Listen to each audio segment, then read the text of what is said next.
Okay guys, meron tayong kabayan dito ng humihingi ng tulong. Tutulungan natin siya. Kawawa naman kasi. Nangingi lang siya ng panggamot and pagkain para sa mga anak niya. Ito po siya. Ito nga po, nag-send po si ma'am ng mga picture. At ito po ang usapan namin.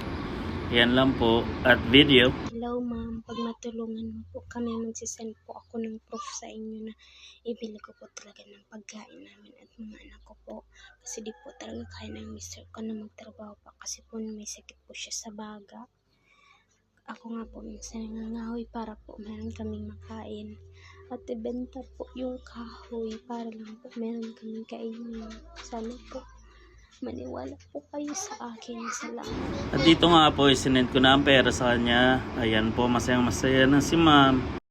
At ayan nga po, nabigyan na natin si ma'am ng pangbili ng pagkain.